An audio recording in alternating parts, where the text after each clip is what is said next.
Assalamualaikum, apa kabar? Assalamualaikum, apa kabar? Assalamualaikum, assalamualaikum, assalamualaikum, apa kabar? Assalamualaikum warahmatullahi wabarakatuh. Bagaimana kabar kalian hari ini, anak-anak? Sehat kan? Semoga kita semua tetap dalam lindungan Allah Subhanahu wa Ta'ala. Sebelum kita mulai pelajaran hari ini, kita membaca doa sebelum belajar dulu ya anak-anak.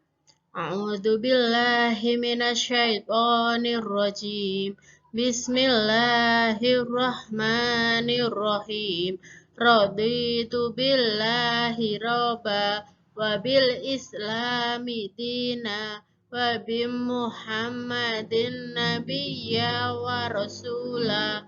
Rabbi zidni ilman warzuqni fahman. Amin. Sebelum kita masuk ke materi, kita nonton video dulu ya anak-anak. Silahkan perhatikan dengan sungguh-sungguh.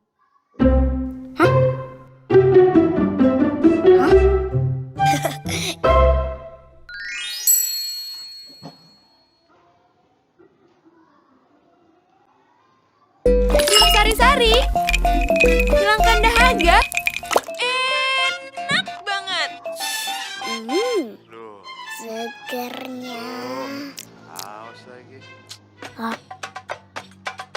Teh sudu panas. Rara, Minum teh sudu panas. Pas minum iya kan sama Musa. kawan. Kamu ngapain sih? Mat. Tuh, dari tadi ikan sirup sama teh Sudu dingin. bikin Rara haus. Iya, iklannya dari tadi sirup-sirup terus. Pasti ini tanda-tanda. Tandanya kita sebentar lagi akan puasa Ramadan. Yeay, Ramadan tiba! Asik! Tapi kalau lagi puasa, nonton iklan batal ya? Batal. Batal, kan cuma nonton. Ya kalau habis nonton iklan sirup terus langsung minum, ya batal lah.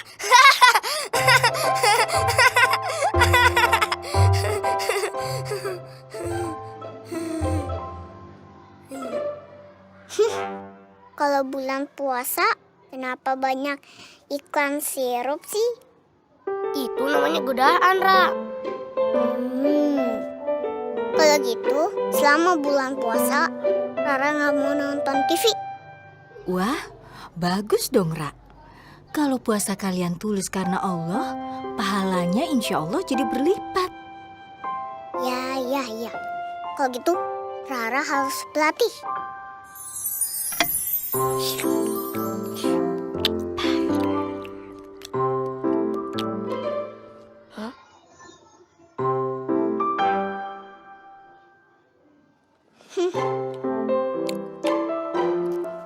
Makannya semangat banget, Ra. Rara lagi latihan, Wah. Latihan apa? Latihan makan sebelum puasa. Ya Allah, Ra. Latihan puasa nggak gitu juga kali. Semuanya dimakan. Kalau lagi puasa, makannya ya pas sahur dan buka aja, Ra. Iya, sekarang harus makan banyak. Soalnya makannya nanti nggak bisa banyak. Gak gitu, Ra. Kalau lagi puasa, boleh makannya itu ya pas sahur dan buka aja. Wah, nggak boleh makannya lama dong. Biasanya sih kalau kita di Indonesia puasanya sekitar 13 sampai 14 jam lamanya. Dari subuh sampai maghrib. 14 jam. Untung cuma 14 jam ya. Di negara lain katanya ada yang sampai 21 jam ya, Uma. Iya betul itu. Tapi selain ada negara yang puasanya sampai 21 jam, ada juga negara yang puasanya cuma 10 sampai 11 jam. Ini disebabkan faktor alam dan geografis di tiap negara yang beda-beda. Jadi, waktu sahur dan berbuka tiap negara juga beda, sayang. Waduh, lama ya. Ma, Rara nggak kuat deh kalau sampai maghrib. Rara sayang, Kamu kan masih 5 tahun. Jadi kalau mau belajar setengah hari juga nggak apa-apa. Ya? Ra, Nusa waktu seumuran kamu puasanya full sampai maghrib. Masa? Kalau kan usah sampai maghrib, Rara sampai Isya deh. Tapi sahurnya beduk duhur. Mana ada Ra puasanya sampai Isya. Rara. Rara salah ya.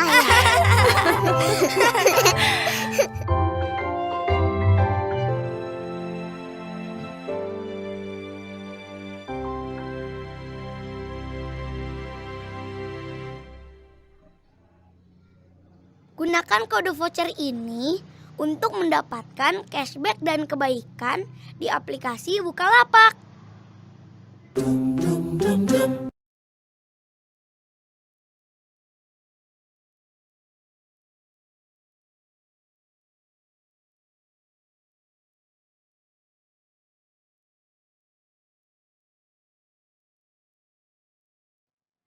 Setelah kalian menonton video tadi, kira-kira kita hari ini akan membahas tentang apa ya anak-anak?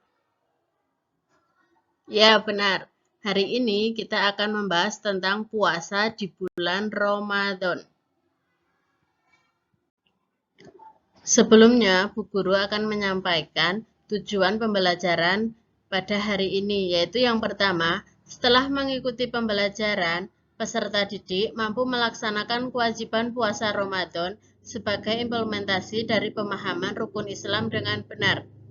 Yang kedua, setelah mengikuti pembelajaran, peserta didik mampu menunjukkan sikap sabar dan pengendalian diri sebagai implementasi dan pemahaman hikmah puasa Ramadan dengan benar.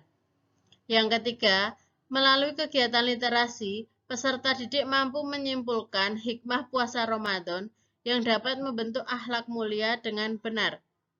Yang keempat, melalui pengamatan video dan kegiatan literasi, peserta didik mampu merumuskan hikmah puasa Ramadan yang dapat membentuk akhlak mulia dengan benar. Baik, kita masuk ke materi pada hari ini, yaitu apakah anak-anak sudah tahu apa itu puasa? Dalam bahasa Arab, puasa berasal dari kata saum atau siam yang artinya sama dengan imsak yang berarti menahan. Sedangkan menurut istilah, puasa artinya menahan diri dari makan, minum, dan hal-hal yang membatalkannya dari terbit fajar sampai terbenamnya matahari sesuai dengan syarat dan rukun tertentu. Dalil Al-Quran yang menjelaskan tentang puasa yaitu ada di Quran Surat Al-Baqarah ayat 183 yang bunyinya A'udzu billahi minasyaitonir rajim. Bismillahirrahmanirrahim. Ya ayyuhalladzina amanu kutiba alaikumus siyamu kama kutiba alal ladzina min qablikum la'allakum tattaqun. Yang artinya, wahai orang-orang yang beriman, diwajibkan atas kamu berpuasa sebagaimana diwajibkan atas orang-orang sebelum kamu agar kamu bertakwa. Selanjutnya yaitu syarat wajib puasa. Apa tuh syarat wajib puasa itu? Syarat wajib puasa adalah hal-hal yang mewajibkan seseorang untuk berpuasa. Lalu, apa saja syarat wajib puasa itu? Yang pertama yaitu beragama Islam. Setiap orang yang beragama Islam itu wajib untuk berpuasa. Selanjutnya yang kedua balik. Yang ketiga berakal sehat. Yang keempat kuat berpuasa. Selanjutnya yaitu syarat sah puasa. Apa itu syarat sah puasa? Syarat sah puasa berarti hal-hal yang harus dipenuhi oleh seseorang agar puasanya menjadi sah. Apabila syarat tersebut tidak terpenuhi atau ada salah satu yang tidak terpenuhi, maka puasanya tidak sah atau menjadi batal. Apa saja syarat sah puasa itu? Yang pertama yaitu harus beragama Islam. Yang kedua mumayyiz. Apa itu mumayyiz? Mumayyiz yaitu dapat membedakan antara yang baik dan tidak baik. Yang ketiga yaitu suci dari haid dan nifas. Yang keempat yaitu pada waktu yang tidak dilarang puasa. Kapan kita dilarang berpuasa? Yaitu yang pertama tanggal 1 Syawal atau Hari Raya Idul Fitri. Yang kedua tanggal 10 Dzulhijjah atau Hari Raya Idul Adha. Dan selanjutnya Hari Tasyrik. Hari Tasyrik itu tanggal 11 sampai 13 Dzulhijjah. Selanjutnya yaitu rukun puasa. Apa itu rukun puasa? Rukun puasa adalah sesuatu yang harus terpenuhi untuk sahnya puasa pada saat pelaksanaan puasa tersebut.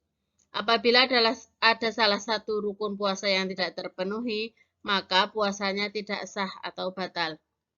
Rukun puasa terdiri dari yang pertama yaitu niat, yang kedua yaitu menahan diri dari hal-hal yang membatalkan puasa dari terbit fajar sampai terbenamnya matahari. Hal-hal yang membatalkan puasa yaitu yang pertama makan dan minum dengan sengaja, yang kedua muntah dengan sengaja, yang ketiga haid atau nifas, yang keempat murtad. Murtad itu keluar dari agama Islam. Dan selanjutnya yang terakhir yaitu hilang akal walaupun hanya sebentar. Selanjutnya hal-hal yang merusak pahala puasa. Saat melaksanakan puasa, kita tidak hanya meninggalkan hal-hal yang bisa membatalkan puasa saja, akan tetapi perlu juga memperhatikan hal-hal yang dapat menghilangkan pahala puasa. Yang pertama yaitu melakukan perbuatan tercela, misalnya mencuri, berkelahi, marah-marah, mengingkari janji, dan lain sebagainya. Yang kedua yaitu mengucapkan kata-kata yang tercela, seperti berbohong, menggunjing, memfitnah, dan lain sebagainya. Dan yang ketiga, melihat hal-hal yang dilarang oleh agama. Materi yang kedua yaitu memperbanyak kebaikan di bulan Ramadan. Bulan Ramadan adalah bulan yang penuh kebaikan.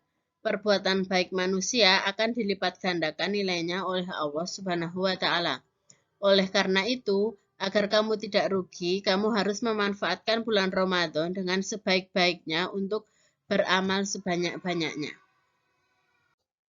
Kebaikan di bulan suci Ramadan yang pertama yaitu sholat tarawih. Apa itu sholat tarawih? Sholat tarawih adalah sholat malam sesudah sholat isya sampai menjelang waktu fajar atau masuk waktu subuh yang dikerjakan pada bulan suci Ramadan. Sholat tarawih hukumnya sunnah muakkad atau sangat dianjurkan. Sholat tarawih disebut juga dengan qiyamu Ramadan. Jumlah rakaat pada sholat tarawih itu ada yang mengerjakan 8 rakaat ditambah sholat witir 3 rakaat, namun ada juga yang mengerjakan 20 rakaat ditambah sholat witir 3 rakaat.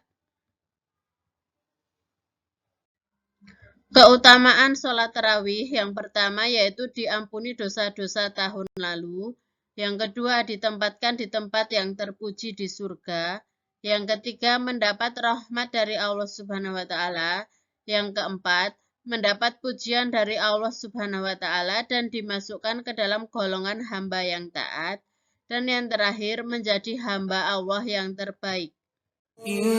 Anak-anak, simaklah video tentang tata cara sholat tarawih berikut ini. Bismillahirrahmanirrahim. Perkenankan kami berbagi tata cara sholat tarawih. Sholat tarawih merupakan sholat sunnah yang memiliki pahala yang sangat besar, dan sholat ini sangat istimewa karena hanya dapat dilakukan di bulan Ramadan, bulan yang penuh berkah. Nabi SAW bersabda, "Man qama Ramadana imanan wahtisaba, ghufira lahu ma taqaddama min dhanbih." Barang siapa melakukan qiyam Ramadan, sholat tarawih karena iman dan mengharap pahala, maka akan diampuni dosa-dosanya yang telah lalu. Hadis riwayat Al-Bukhari dan Muslim.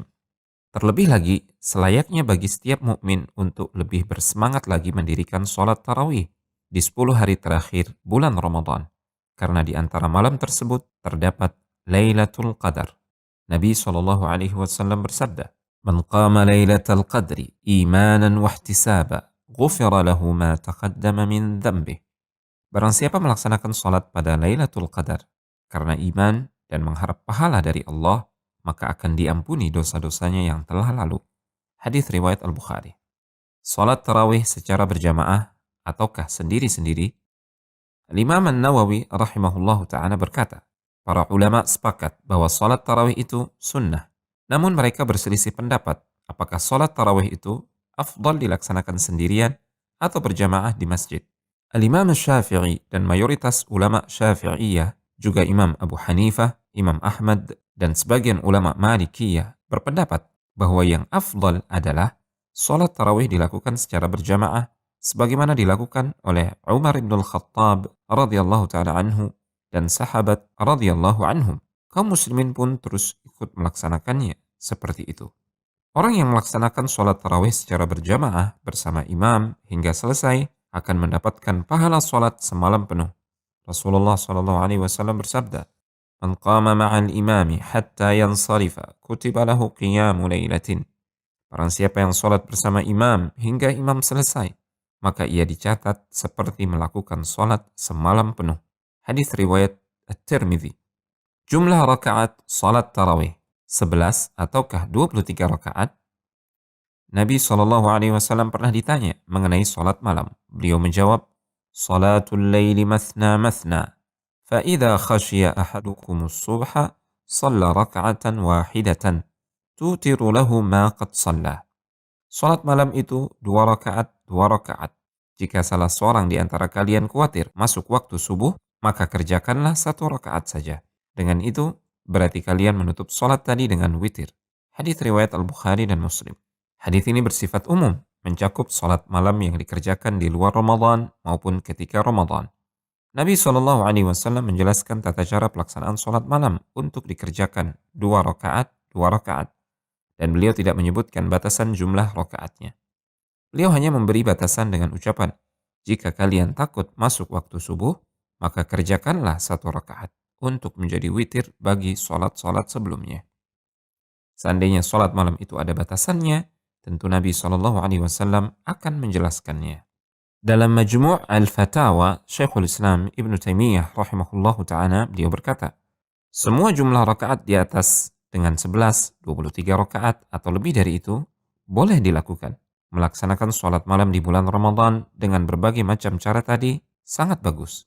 Dan memang yang lebih utama adalah melaksanakan sholat malam sesuai dengan kondisi para jamaah. Jika jamaah kemungkinan senang dengan rakaat-rakaat yang panjang, maka lebih bagus melakukan sholat malam dengan 10 rakaat ditambah dengan witir 3 rakaat. Sebagaimana hal ini dipraktekkan oleh Nabi SAW sendiri di bulan Ramadan dan bulan lainnya. Dalam kondisi seperti itu, demikianlah yang terbaik. Namun, apabila para jamaah tidak mampu melaksanakan rakaat-rakaat yang panjang, maka melaksanakan sholat malam dengan 20 rakaat, itulah yang lebih utama. Seperti inilah yang banyak dipraktekkan oleh banyak ulama.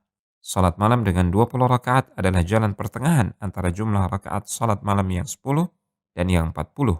Kalaupun seseorang melaksanakan sholat malam dengan 40 rakaat atau lebih, itu juga diperbolehkan dan tidak dikatakan makruh sedikit pun. Bahkan para ulama juga telah menegaskan dibolehkannya hal ini, semisal Imam Ahmad dan ulama lainnya. Oleh karena itu, barang siapa yang menyangka bahwa sholat malam di bulan Ramadan memiliki batasan bilangan tertentu dari Nabi SAW, sehingga tidak boleh lebih atau kurang dari 11 rakaat, maka sungguh dia telah keliru. Bacaan sholat tarawih. Tidak ada riwayat mengenai bacaan surat tertentu dalam sholat tarawih yang dilakukan oleh Nabi SAW. Jadi, surat yang dibaca boleh berbeda-beda sesuai dengan keadaan. Imam dianjurkan membaca bacaan surat yang tidak sampai membuat jamaah bubar meninggalkan sholat. Seandainya jamaah senang dengan bacaan surat yang panjang-panjang, maka itu lebih baik. Menutup sholat tarawih dengan sholat witir. Sholat witir adalah sholat yang dilakukan dengan jumlah rakaat ganjil 1, 3, 5, 7, atau 9 rakaat. Nabi SAW bersabda, Ij'alu akhir salatikum bil laili witra. Jadikanlah salat witir sebagai akhir salat malam kalian. Hadis riwayat Al-Bukhari dan Muslim.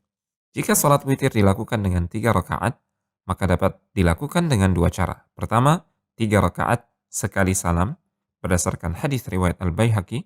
Kedua, mengerjakan 2 rakaat terlebih dahulu kemudian salam, lalu ditambah 1 rakaat kemudian salam berdasarkan hadis riwayat Ahmad.